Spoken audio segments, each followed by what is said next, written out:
Hello and welcome to the Patreon Classic Membership Weekly Q&A. I appreciate you joining me. If you like this service, make sure you share the service. The more people that know about it, the more people can be helped by it. And then also, the more people we share the service with, the bigger the community grows, and then that helps with the chats and getting more interesting and diverse questions. So I appreciate it if you share it, and hopefully anybody you share it with will appreciate it as well. As a thank you for being a member, we do have our discount codes. One is for Nutricost.com. That's where I get my supplements. So you can use the code BrutalIron10 for a 10% discount, and that's great supplements. They're very cost effective. They're a good price. They're very clear on the ingredients. There's really no fluff to it, which is actually what I really like. But it's good supplements. You can then get it at a 10% discount. And then anything you spend on that site using the code BrutalIron10, we do get a 10% commission. It doesn't increase what you pay, but it does help promote Patreon and kind of build the business. So I appreciate anybody that does that. And then also we have a new discount code with David Protein. So it's davidprotein.com. They make protein bars that are like 75% protein, and they're actually freaking good. So Meredith and I got some to try. One that sounds weird, but was blueberry cobbler that was actually really good. They're some of the best protein bars I've ever tasted. And as I said, they're 75% protein, which is crazy. They can be a little expensive. They are, I think, around $3 a bar. But as a meal replacement, and if you use the code BrutalIronGym, you get a 10% discount, so that saves a little bit of money. But if you're looking for a protein bar that is clean ingredient-wise and really high protein, so you don't have to worry about excessive fats and carbs, davidprotein.com is a good option. Okay, so now let's get into the questions. I took some questions from Patreon, and then also some questions that clients have sent me just in their journal that I thought would make a good topic for today's video. Remember that if you want to submit your questions, just put them on. I believe, as I'm learning Patreon, I think I have everything right. Who knows? But on our posts, I pinned at the very top a Q&A post, so you can just post your questions there. You can also send them in a private message if you'd like. You can put it in the chat for the group, like there's a trainer membership chat, there's a classic membership chat, just anywhere. Put them somewhere on the Patreon site and I will find them. Okay, let's go through the first one.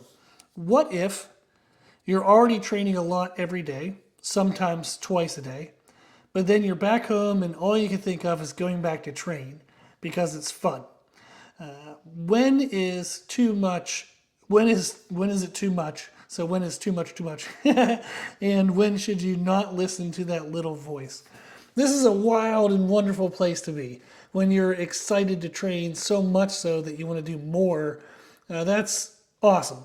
Now, typically most people aren't going to struggle with that, but there are a select few. And anybody listening to this video, if you've invested into a Patreon membership, you probably love training. And I have found this to be true of myself as well, is my training is my me time, it's my restorative time, emotionally, mentally. It's challenging physically, but it's rewarding physically as well. I really do enjoy training. And in order to balance that with business in the rest of my life, I usually have to cut my training short of what I would actually really like to do. Typically, once you get into training, you just feel great, things are going well, and you're like, damn, I ran out of time, or I wish I could do a little more. So when is too much is just when you can't progress. If you're starting to get aches and pains, if you're not making progressions in your movements, and your nutrition is good, your sleep is as it normally is, hydration is, what it normally is. So no other element is changing, but you've been pushing more and more and more training volume, but now all of a sudden your movements aren't progressing, you're not able to add a little bit of weight, add a little bit of reps every week, you're starting to feel kind of achy and tired. Maybe all of a sudden that little voice that tries to talk you out of the workout starts to get a little more aggressive. Those are going to be typically signs that you're overtraining. I would be okay with, and I would tell you to enjoy the training as much as you can. So if you're feeling good, keep going. But if you do start to feel some of those conflicting feelings, that would be when it's too much. If you try to push past that, so you're not making training progressions, and you're like, oh, maybe I just need to train harder, and that'll help. No, likely it's not going to. But that then starts to lead into those small little joint issues and muscle annoyances. And if you don't listen to that, so you've already ignored that you can't progress, you're starting to now ignore small little aches and pains. The next thing that you won't be able to ignore is a major injury. So that is definitely when too much is too much. So if you're trying to avoid an injury, pay attention to small acute annoyances. And then before that, pay attention to whether or not you're able to actually progress in your training. If you're not tracking what you're doing in your training, meaning you don't know if you're progressing or not, solve that immediately. Start to track something. You don't have to track every single movement, but if you like, for example, dumbbell chest presses, check and see what you can do for a max effort set of 10 once a month. If you like squats, what's a max effort set of 5 to 10 or something there. You just want to pick some movements related to each body part, maybe related to each training structure you're doing. So if you're doing push-pull legs, pick something in the push, pick something in the pull, pick something in the legs. If you're doing a bro split, back one day, chest another day, shoulders another day, just pick something that's related to each workout and then track that every 2 weeks or every 4 weeks at minimum. If you're one of my clients, you're tracking what you're doing every single exercise every single week, and we have brand new workouts every month. That would be a great way of doing it. That's why we do it that way. So that is what I would recommend. But track stuff, and then if you're not making progress, start to adjust your training and realize that maybe you're doing more than what's actually beneficial, and therefore then that lets you know that it's possibly being too much. Cool. Okay. Next question. Top 5 most important accessory equipment in a home gym.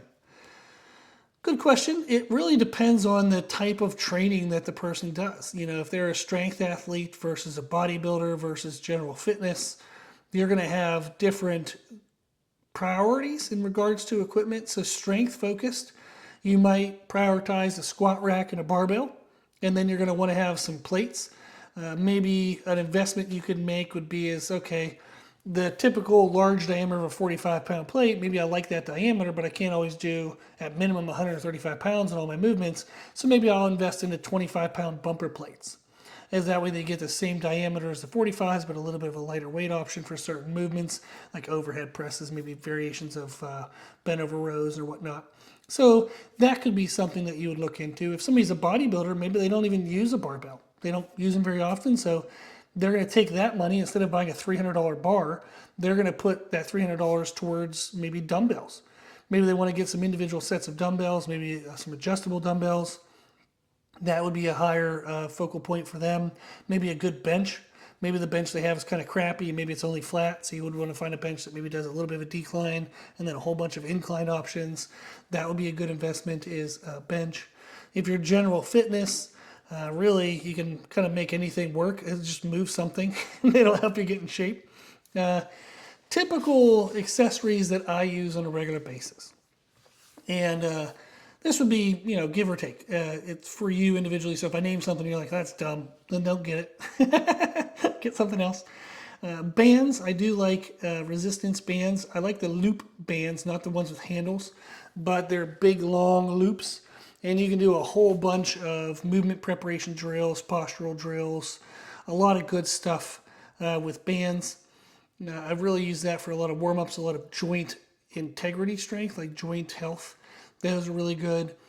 Hip Circle, it was originally made by Mark Bell from Slingshot.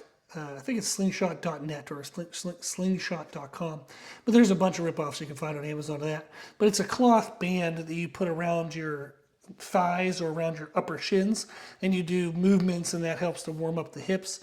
Those are extremely helpful. Sliders that you can put on the floor and do single leg drills or single arm drills, like plank variations. Sliders are really helpful. I actually have an ab mat, which is a mat that helps increase the range of motion for sit-ups and crunches and abdominal exercises. I really find that to be extremely helpful for improving the quality of my lower body movements. So rather than having to do 1,000 reps or adding a bunch of weight, you can increase the range of motion, and that actually helps increase the intensity and difficulty of your abdominal movements. So then it's a good way to focus on quality rather than quantity. I'd rather do 3 hard sets of something for 20 reps and make sure that that's efficient than having to do a million reps and a bunch of sets and wondering if it was enough. So the AbMat is something I use quite a bit. If you have a cable system or a pulley system, well, if you don't have that, get that. Those are helpful. So that would be a good accessory, is some type of pulley system. And they make them to go onto squat racks. There's even ones you can get off that can hang off of doors.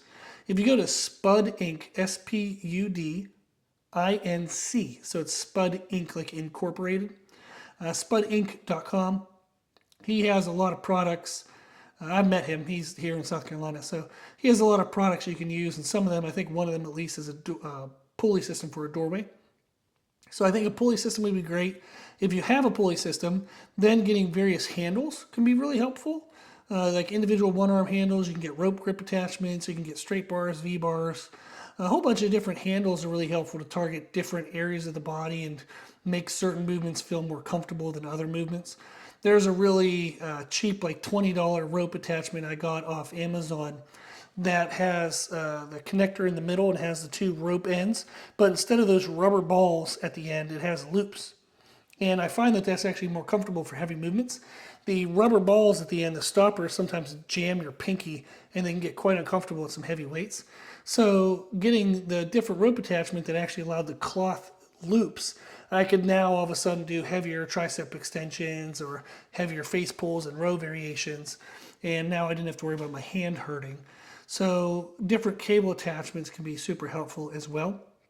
Another thing I got is a gym pin, so gym, G-Y-M-P-I-N, gym pin. There's a couple companies that make it. The one I got was, there is a company called Gym Pin, but I got it from Bear Steel Equipment.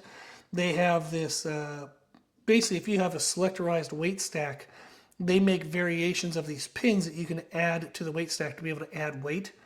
A lot of weight stacks, due to the way the pulleys are structured, it might list it at 200 pounds, but it only weighs actually 100.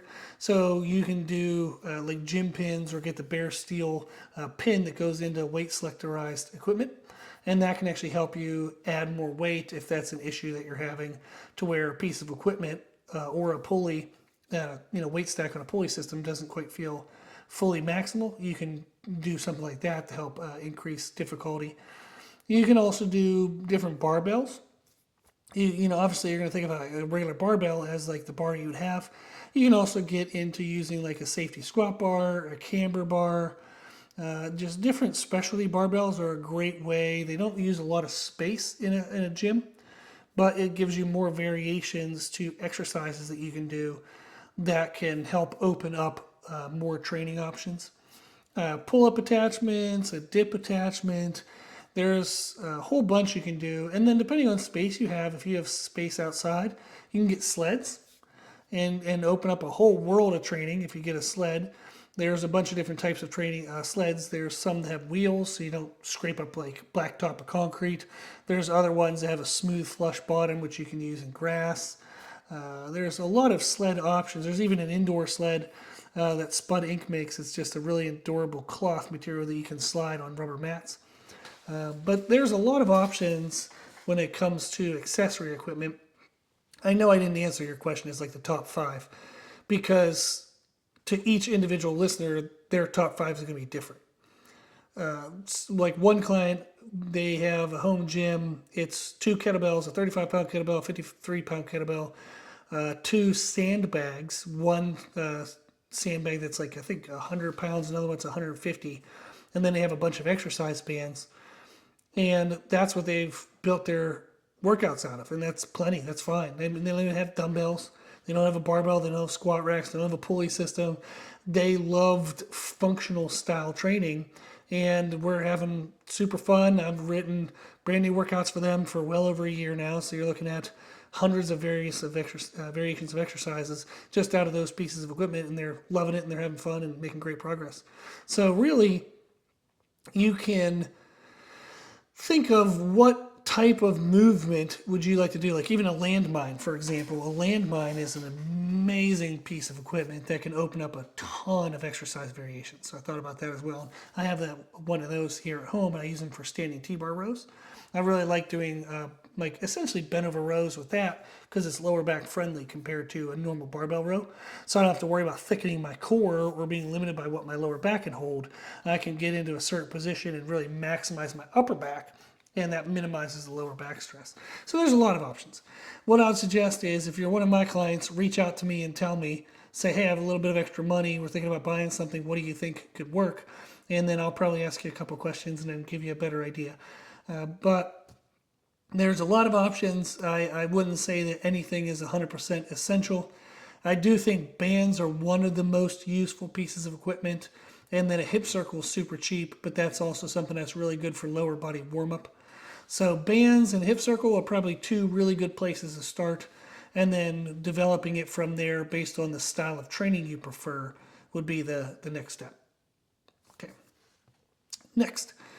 I was talking to someone at the gym and was wondering, when it comes to weight loss and a caloric deficit, what matters more?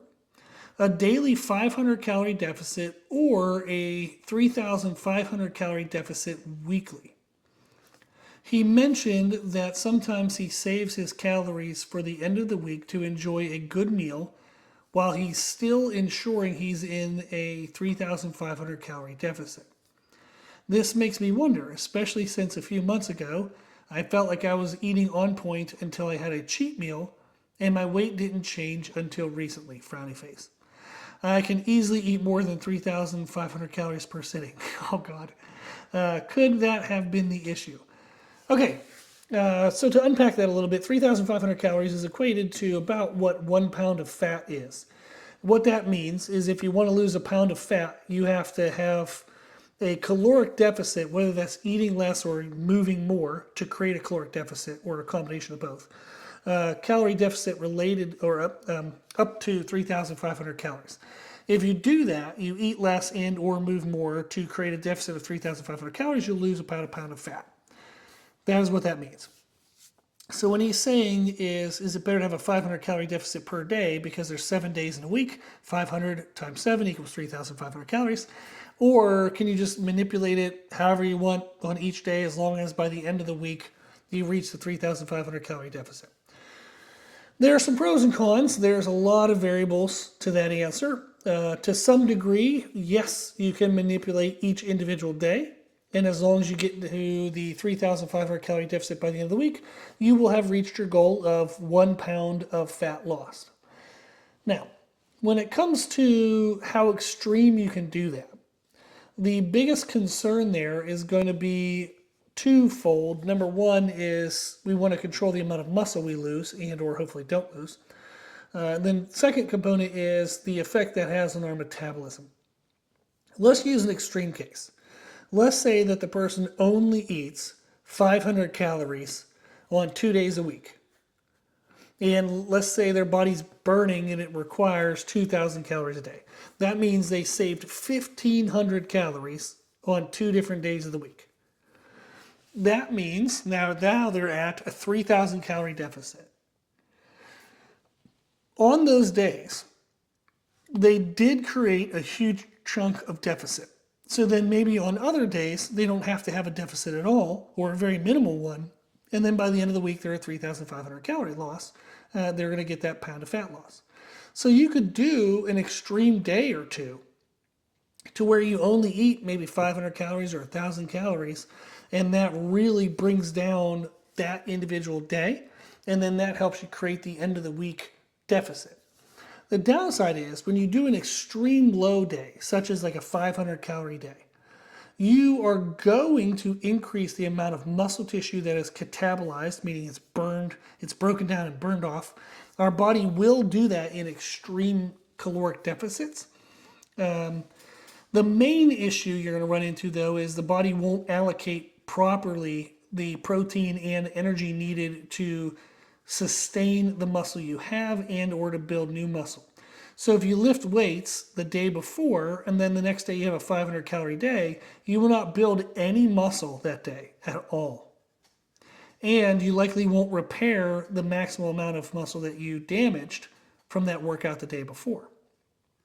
You're so severely under eating the material that the body needs to build new tissue, muscle tissue, and to repair existing tissue. So you will not get new muscle on that day. You will not recover the muscle that is currently damaged. So your muscle growth goals are going to be severely diminished, and your recovery need is going to be diminished. So over time, your workout performance is going to decrease. You're going to have small nagging aches and injuries. You're going to feel soft and mushy. You're not going to feel that leanness and tightness that you really want.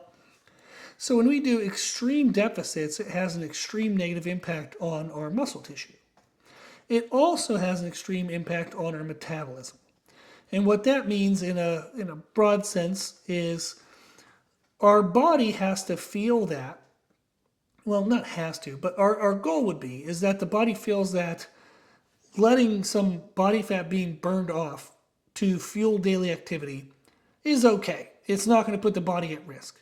So if it has 1,000 units of body fat and you require 50 units today to help make it through the day, the body will give you the 50 units, and it's not really going to feel that it needs to replace those 50 units. It's going to say, I still have 950 units of fat.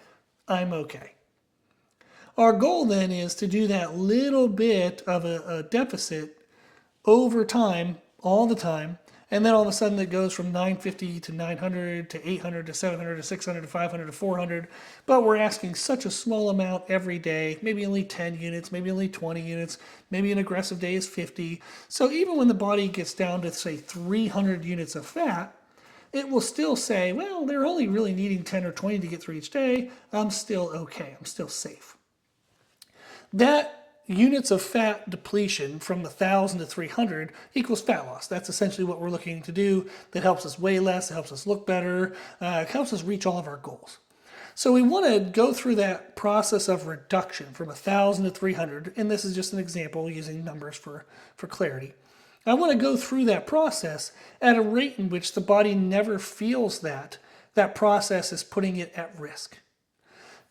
The contrast is if we start with 1,000 units of fat, we have such an extreme miserable deficit on one day that we ask for 500 units of fat to get through that day. So the body has 1,000 and we say we want half of that right now. The body's going to say, well, shit, I have it, but I wouldn't have that again. So, okay, well, I'll give you the 500, but the second you eat another meal and there's a moment of surplus, so not like surpluses aren't done per 24 hours. Tracking calories per 24 hours is stupid in regards to thinking that that's how the body works. The body allows fat to be burned off and or tries to replace that fat being burned off 24/7 every second of the day. So when I eat a meal, if in that moment I have a moment of surplus, the body will soak all that in, try to form as much fat as it possibly can. Now, do we then have to deplete some of that fat back off by having a long stretch without food? Sure, but the body's constantly struggling and fighting and looking for ways to replace the fat that's coming off. So then all of a sudden, if we break from our diet a little bit and we have a little bit of a higher calorie day, it soaks more of that in.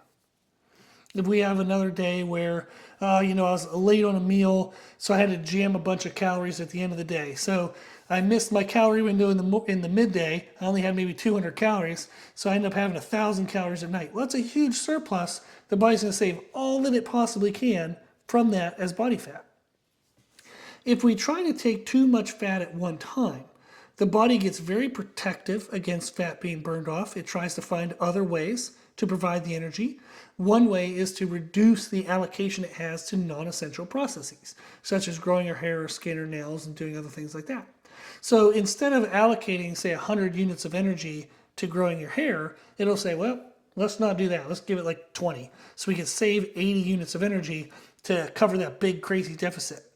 Now, all of a sudden, 80 units isn't coming from body fat. It's coming from the reduction of allocation towards growing your hair. So our body does a bunch of trade-offs like that if we ask too much at one time. and then all of a sudden we're not losing fat as much as we're actually just, our body's learning to use less calories, and we're now, the deficit that we think we're creating by eating less is actually smaller than it used to be, and now we're not seeing as much fat loss as we used to see, and that's why things plateau. So when you ask for too aggressive of a deficit, the body fights the process. So if somebody's looking at, should I do a small deficit every day, or can I do some extreme deficits so I can have a really big calorie day later in the week? I would definitely recommend that you keep your calorie deviations moderate per day. Maybe you have a training day and a non-training day. So a training day, maybe you're only in a 200 calorie deficit. The non-training day, maybe you're at a 500 calorie deficit. But you're not getting into like an extreme 1,000 calorie deficit, 1,500 calorie deficit, so that way you can eat a pizza and have ice cream on the weekends and have these huge momentary surpluses. So I would recommend to have a small controlled deficit every day. You can have a little bit of variance in that on a training day versus non-training day, but try to avoid extremes where you eat basically nothing on one day so you can overeat and have really excessive food on another day. Cool. Next question. I saw a video saying that if you cook rice and add coconut oil to it, then freeze it, it changes the molecular structure to reduce calories. Is that true? This is crazy. It's fun. It's actually true to some degree, but not anywhere near significant, so don't count on it. When the person sent this, it was fun because I immediately in my mind, I'm like, freezing food, like how the hell is that? That doesn't reduce calories. And then I actually remembered that when you cook, there's a lot of science to it. So Google this if you're interested in this, and you'll learn a little bit more. But when you cook carbohydrates, there's compounding carbohydrates. I think it's amylase or something like that. Amylase. Yeah. It's a carbohydrate structure that when you cook it, you change basically the structure of it. And then when you freeze it, you are going to cause those to bind together. And then the body has a really hard time digesting it. So essentially it makes it act like fiber, where you can't really process it to get the calories from it. It just kind of goes through you. And that would be what would create the caloric reduction. The impact of that is rather low. It's not a really highly significant amount of calories. And then the challenge of cooking all of your carbs and freezing all your carbs and thawing all your carbs is certainly not going to be worth the calorie change that you would get from doing all that. And then if you're going to cook something and then add coconut oil, that's a crap ton of calories. And that would far exceed the calories you would save by freezing a cooked carbohydrate to create the amylase bonds that you can't break up later on. So is there some sciencey truth to that? Yes. Is it significant and something you want to bother dealing with? No. So I would not freeze all your rice and then think that you can heat it up later and it's less calories than what it was before. It's not significant enough. I wouldn't go through all this stress. But fun question. Fun little weird stuff you learn. Question, what are healthy protein sources? Really, I wouldn't say any protein source is a quote-unquote bad source of protein. It's going to be what comes with it. So for example, if you eat fried meats, you're going to get a lot of saturated fats, and the total calories are going to be really high. But is that meat source a bad source of protein? No, the protein is fine. The protein component is fine. It's the saturated fats that came with it that would be not that great. So the best source of protein, I wouldn't say that there's a certain best either. There's not going to be a worst. There's not going to be a best. It kind of depends on the person. So for example, somebody might say, well, the best source of protein is a lean protein source. Well, what if you want fats in that meal? What if you've already met your kind of allocation need or like health requirement for unsaturated fats? There actually is a healthy component to saturated fats. They play a role in hormones, for example. So maybe at night you want to have some steak and vegetables. Steak, if you have like say top sirloin, it's going to have fats in it. It's going to have saturated fats. Is that unhealthy? No.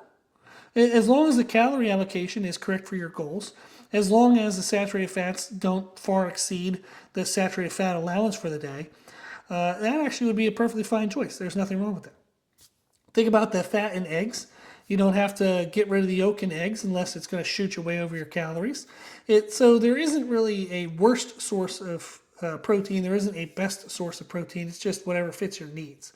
Common sources of protein are going to be protein powders, meats, dairy products. You can get, vegan, vegetarian sources like tofu and edamame, and you can get protein powders that are vegan and vegetarian friendly.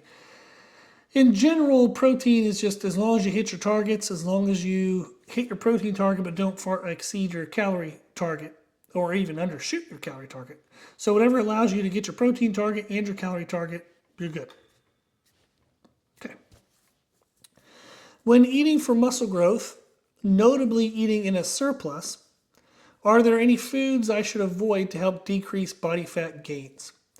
No. As long as the calorie surplus is controlled for the rate of weight gain that you want, depending on your goals, then there's not going to be any specific food that would be a problem. Again, if you have your calories correct and your protein correct, and your distribution is pretty solid throughout the day, like meaning it's pretty even throughout the day, if you have like ice cream, for example, it's not going to automatically make you more fat than if you were to have the same calories in like an equivalent fat, like say an avocado.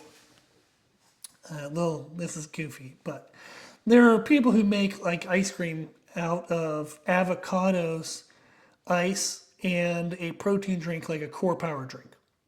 Avocado has fats and carbs in it. Is that going to make you less fat than the same equivalent calorie and protein intake from Ben & Jerry's ice cream? No. If you equate calories and you equate protein, whether that ice cream is made from Core Power and avocados versus Ben & Jerry's, one does not make you more or less fat than the other. One might have better micronutrients than the other, but there isn't going to be one that makes you fat versus less fat. What makes you fat is excessive calories beyond what would be appropriate for whatever your goals are. Whether that comes from the avocado ice cream or whether it comes from Ben & Jerry's ice cream. If one would cause you to shoot well over your calories, then yes, it would contribute to body fat, but that would be the same with any food. So there isn't a specific food that needs to be avoided to minimize body fat gains. It actually just comes down to your calories, your protein, and your distribution throughout the day. And then individual foods do matter for digestion rate, how good you feel, like whether you feel bloated, high or low energy crashes, micronutrient control. Like there's a lot of factors that would determine what would be a good, what's more of a beneficial choice for you in regards to those experiential factors and micro health, like micronutrient health. But if you're looking at body fat, there's no difference in what you would choose, as long as calories, protein, distribution are good. Cool. Okay. Next, we have someone asked about the way in which I was setting up their calories. There are calories I have set up to where we're wanting to address that they're hungry. They're coming out of a fat loss phase. So they lost a lot of fat. We even did a weight cut, like a water cut, to make sure they hit this goal. And they're training like crazy. They're training for an Ironman, super busy. So you have like biking, you have running, weight training, swimming. There's a lot of things going on. And they're experiencing pretty strong hunger right now. But since they're doing an Ironman, we have to really control their weight. The heavier and heavier they get, the harder it is to move themselves. And then you have more joint stress and some other negatives going on as well. So what I did was I said, hey, let's go ahead and increase your calories, but I only want them to be on X number of days per week. So in this example, I said the first 3 weight training days, but not the 4th. So they're weight training 4 days, and I said on these first 3 days, go ahead and bump your calories up this amount, but don't do it on the 4th. So they were wondering, like, why did I have that? It's the second time I've actually done it in their nutrition structure. They didn't ask anything about the first time. So they said, is this something you've recently refined, or is it something that I didn't need before now? So my answer was, it was a great question. I'm happy they asked me that. So I'll read through a little bit of their entry, because this was actually a client and I wrote this in their journal. So I said, if a person does, say, powerlifting, their training days meaning the recovery demand, the calorie demand, they're going to be more even. So a squat day, deadlift day, bench day, any of those days, they're more evenly matched in their demand as compared to somebody training for Ironman, which might have a swimming day, a biking day, a running day, weight training day, or maybe some of those elements mixed. Maybe they're going to do like a swim right into a bike, or bike into a run. So those activities can have much larger extreme variance in the recovery demand and the calorie demand to get through those workouts. The reason why that's important is their training demands are going to be more high, medium, and low, whereas, say, powerlifting or even bodybuilding, it's just kind of like on or off. Training day, non-training day, that's kind of the way it is. So when you add in more training modalities, you're going to add in more variance. So I tend to have more variance in their calories. They might have a high day, a medium day, and a low day. And the low day would be like complete rest. Medium is like a non-weight bearing activity. The high day is weight bearing activities. Now, when we're trying to increase their calories to address hunger, there's something to consider is I would want to increase the calories in a manner that controls the surplus to control their body weight going up. But I want to also provide them enough of a calorie increase that it feels significant enough to address that hunger concern. One of the ways to think of this is if I overeat on, say, a Monday, or let's just say Sunday. Sunday, family's coming over, going out, big event, whatever, and I eat a whole bunch of food that I shouldn't have eaten. On Monday, the next day, it's pretty easy to undereat, right? Because you had your fill the day before, you have all that glycogen stored up, and you have the self-guilt fueling you. So you can have a really low day the next day, and then by Tuesday, you go back to normal and everything feels normal. If you have a day where you appease the craving, appease the feeling of feeling hungry, then the next day it's easier to tolerate being hungry. What I was saying to them was, if I allocated a small increase across all days, it's not enough to appease that hunger craving.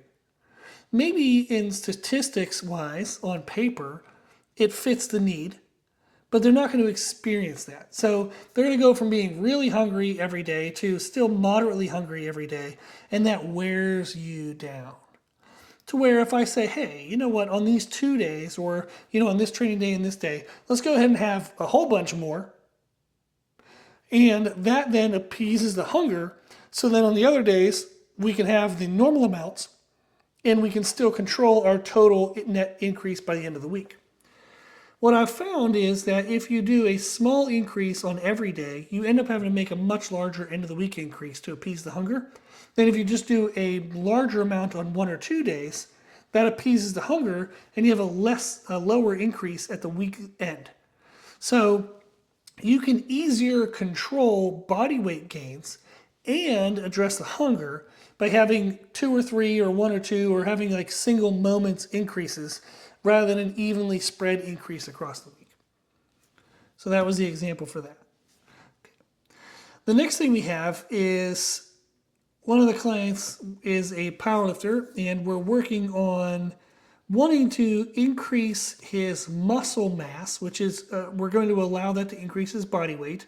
We would love to increase for just muscle and no fat whatsoever, but that's not going to happen. That's physiologically impossible. So if we pursue increased muscle, we know we're going to gain a smidgen of body fat, as little as possible. And right now, he's kind of at his weight class. So he's at 242. The next weight class up in powerlifting is 275 pounds. That is a large jump. That is a big jump between a human being at 242 and 275. So what we're looking to do is he wants to compete sooner than it would take for him to maximize the weight class of 242 to grow all the way into maximizing 275. To do that, you'd probably take a full year of off-season like growth, like a bodybuilder, to go from the top of a 242 class into near the top of 275. He doesn't want to take a full year as like an off-season. He wants to compete relatively soon. So it's like, okay, well, I want to allow some weight increase because my goal is to gain muscle mass and eventually fill out 275. But I don't want to increase so much that I can't make the 242 class in my next meet. So this is lovely because people want yin and yang. They want their cake and eat it too, that kind of phrase.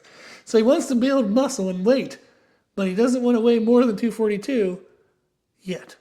Is this possible? Absolutely. This is the fun stuff. I love figuring out these kind of problems. Is how does somebody get two things that shouldn't coexist? I love that. I'm like, hell yeah, let's figure it out. So what we're going to do is we're going to allow his weight to increase, but to a point in which we can still water cut to make the 242 class. Now, how much is that? So what I was saying to him is that we can be actually 10 pounds over the 242, so 252. And we can be that 48 hours before weigh-in. And we can still make the weigh-in, but still refeed enough to make have a good performance on the meet day. Now, the meet he's doing is a 2-hour weigh-in. So there are some meets where you weigh in 24 hours before the meet, and then there are some where you weigh in 2 hours before the meet. So you're going to weigh in at, say, 7 a.m., then you start lifting at 9 a.m. It's harder if you cut 10 pounds to make weight at 7 a.m. and then try to refill 10 pounds so you're back to feeling great and have good performance in 2 hours. That's really hard to do. Is it possible? Hell yeah, it is. But is it really hard to do? Absolutely. It takes some really purposeful steps. So the discussion that he and I were having was, what does the weight cut process look like in order to do that? So I wrote some steps that I want to kind of read through, and this would give anybody struggling with this issue or maybe interested in this issue some context. And then I would encourage you to reach out to myself or talk to your coach or trainer if you want to know how this applies to you specifically. But let's go through it. So I told him he's going to weigh in on Saturday morning. So on Thursday morning, 48 hours beforehand, we can be 10 pounds over. Pretty easy, definitely doable. I've done a 10-pound water cut on women who are in the 130s and 140s. So a male is 242, 10 pounds, easy peasy. Now, you'll see sometimes people do even 20-pound cut, 30-pound cuts. You'll see some pretty big numbers, like 10% of the body weight kind of stuff. Now that usually requires an IV to replenish hydration. So we're going to be doing this without an IV. There's a little caveat to note there. And we're not taking any performance-enhancing steroids and drugs to help alleviate the performance concern. So for example, he's not going to just shoot up a bunch of methyltren 2 hours before the meet and then bam, feel amazing and potentially, tear off all of his muscles on his body, but still be able to perform really well. So drug-free, IV-free, this is the approach we would use. Now, 10 pounds, he can be that over on Thursday morning, 48 hours beforehand. His food for how we would do that on Thursday and Friday. So these are days where he's not going to weight train. So the work's already done. So the Thursday and Friday before the meet, we're actually just going to do basically nothing, just normal daily life.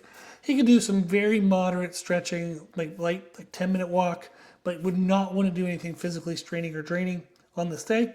We would aim for his calories to be at BMR plus 10%. So if his BMR is 2,300, we would add 230 calories to that. So he would be eating around 2,530 calories. You can round that off and just say 2,550. So I usually round calories to about a 50 calorie marker. Now, within that, our protein, we're going to aim for about a gram per pound of body weight. You could easily argue that could actually be lower. That could be dropped down to 0.6. And we'll modify that as we would go. But a range you would aim for would be around body weight in carbs, around body weight in protein, and then the remaining calories from fats. So for this client, if he's at 2,550 calories, then we're looking at around 250 grams of carbs, which is 1,000 calories, 250 grams of protein, which is 1,000 calories. That leaves around 500 calories, which is around 55 grams of fat. So 250 grams carbs, 250 grams protein, 55 grams fat. That's what he would eat on Thursday and Friday. Now, the carbs we would want to split kind of evenly throughout the day. We would want to focus on high fiber vegetables to help him feel full throughout the day. And then we can use fruits as a filler and carb source for the day, but nothing that's going to cause filled up glycogen, nothing that's going to cause water retention because fruits digest relatively quickly. So we would use fruits and high fibrous vegetables. And again, the high fiber is to help them feel full. It also helps you go to the bathroom. So we're going to have less waste weight in our body when we weigh in. In general, we'd be looking at 50 grams of high fiber vegetables and then 50 grams of fruit. So typically I would have the person they can aim for 3 to 5 meals that day, depending on their time schedule. So they can then kind of divide that up as they go throughout the day. If we're looking at 250 grams in total carbs, you could do, if you did breakfast, lunch, and dinner, you could do 50 grams of high fiber vegetables. Then maybe mid-morning snack, mid-afternoon snack, 50 grams of fruit, that kind of thing. You got to split it up as you went throughout the day. But I would split the 250 up evenly across all the meals, focus on high fiber vegetables and fruit as your carb sources. Protein, you would want lean sources, and this is just so that way they digest pretty quickly and it provides protein relatively steadily in the bloodstream throughout the day. You could get more nuanced with protein digestion. So for example, you could have egg whites and protein powder for breakfast, really get the protein in your system quickly. Then midday, you could have Greek yogurt, you could have lean meats like chicken, fish, whitefish. Like whitefish is like 2 or 3 hours digestion, chicken breast is 5 to 6 hours, Greek yogurt's around 2 or 3 hours. So at the beginning of the day, you'd want fast digesting protein source to get the protein in your system. And then each meal of the day, you want the protein digestion rate to match the time between that meal and the next meal. So there's some nuances you could get into with that. And then fats, you would want to focus on things that make you feel full. They don't feel gross, disgusting. So usually like nuts are a great fat source because it kind of takes a lot of effort to eat them. So you're noticing that you're eating it. You can even do nut butters like almond butter, peanut butter, that kind of stuff. But they're a little hard to control. Sometimes if you don't weigh those, you tend to overeat them. But those are kind of sources that can help satiety, like fullness throughout the day. Fluid, you would look for 1.5 times your body weight in fluid in ounces on Thursday. So if he weighs 250 pounds, roughly, we would want to be consuming about 375 ounces of fluid on Thursday. So 1.5 times your body weight in ounces of fluid on Thursday. And then on Friday, you aim for half of that amount by the first half of the day. So if he wakes up and he's going to be awake for, say, 16 to 18 hours, the first 9 to 8 hours of the day, he wants to get in half of the amount of fluid he had on Thursday, get that in by the first half of the day on Friday. Then no more fluid the rest of the day. Okay? Then what I typically do is check the weight Friday afternoon, early evening, see where they're at. And if we need to, we would do like a hot bath or a little bit of a sauna. The goal is you want to be around 2 pounds to 4 pounds over your weigh-in weight by the time you go to bed. So if he wants to weigh in at 242, he can be around 244 to 246 by the time he goes to bed. Then as you go throughout the night, you're going to urinate and you're going to sweat. Your body's going to burn off more stuff. It's going to do stuff throughout the night. Then you get up in the morning. You can take a fiber supplement to help you go to the bathroom. You don't drink or eat anything till you go to the weigh-ins, and then you're good to go. You're going to make your weight. And then after weigh-in, what you're looking for is to replenish. You want to do some hydration for sure. The typical recommendation you're looking at is around 50 grams of sugar per liter of fluid. So per 32 ounces of fluid, you want to have 50 grams of sugar. That's like a Gatorade, somewhere in there. That is the right glucose concentration for proper hydration replenishment. Okay, so 50 grams per liter, 50 grams of sugar per liter of fluid. He or she would drink that as much as they can to feel comfortable, short of causing digestive problems. And then you want to put with that solid food carbohydrates, no protein, no fat, really, truly just trying to get to carbohydrates. You want breads, muffins, brownies, Pop-Tarts, things that are very fast, easy digestion carbohydrates. It's going to feel like you're eating like junk food, totally fine. But you want solid food carbohydrates to pair with the glucose that is in the liquid that you're drinking.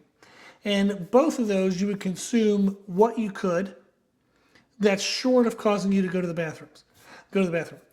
99.9% of the time, somebody's anxiety and nervousness is going to control how much they can consume more than what would be ideal. So when somebody says, well, how much should I have? I can tell you the answer. It's not going to matter at all because your body's going to eventually just say, screw this. If you eat or drink anymore, we're going to have problems because I'm so nervous. So you would consume liquid and eat those whole food carbohydrates as much as you can manage before squats, and then do again as much as you can manage between squat and bench, then again as much as you can manage between bench and deadlifts.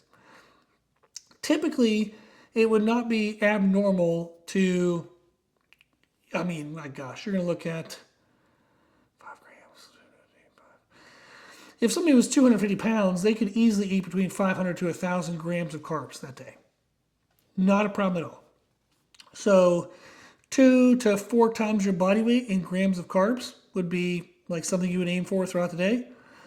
Now that's going to be, some people that's going to be really hard, some people that's going to be easy, but that would give you a ballpark. I really would say that there's not an upper limit. Like drinking the fluid and eating whole food carbs between weigh-in and squats, there isn't a too much. Your body will tell you, like you'll have to run to the bathroom. You'll have diarrhea, basically. So just short of bathroom issues, consume as much as you can. Between squat and bench, just short of bathroom issues, consume as much as you can. You're really not going to have an upper limit like we're like, oh my gosh, I had too much and I didn't know it. That's not going to happen. And then caffeine, I would really hold off on caffeine. Don't have caffeine before squats. I would also say don't have it before bench. I would have caffeine between bench and deadlift because the normal just like craziness, anxiety, stress, energy before squats, caffeine is not going to help that. You're going to be fine. Then between squat and bench, just shove a bunch of food in your face. And then between bench and deadlift, you start to get kind of a little bit of a crash in the nervous system, a little bit of crash in energy. So caffeine can help kind of mask that as you go into deadlifts. There you go. So that's the process I would go through to help somebody make weight on a 2-hour weigh-in. You can be 10 pounds over 48 hours ahead of time. Do the food and the hydration thing I just went through. And go to bed about 2 pounds heavier than your weight. And then by the time you wake up, your ideal weight, by the time you wake up in the morning, don't eat or drink anything. By the time you get to weigh-ins, you'll be fine. You'll make weight. And then, like we said, rehydrate with fluid that has 50 grams of sugar per 32 ounces per liter. And then eat as much whole food carbohydrates, minimal protein, minimal fats as you can tolerate. And do that the whole way throughout the day. Delay caffeine between bench and deadlift, and you'll be good to go. There you go. So hopefully that was helpful. Hopefully that was interesting. Those are all of the questions that I had for this week. If you would like to submit a question, make sure you do that on Patreon, anywhere. If you put anything anywhere, I'll get a notification for it. So on the home page where it says posts, there's that link, that pinned post that has, write your questions here. You can send them in a private message. You can put them in the trainer membership chat or the classic Q&A chat, whatever you have access to. Put them in those chats, and I'll see them there as well. Cool. Okay, that's everything. I hope you enjoyed the video. And as we said at the beginning, make sure you share this if you find the service helpful. Share it with people, talk to people about it, encourage them to join. It will help them in their journey. It'll help build our community and make this just a better service to help more people. That's it. Okay. Thank you for watching.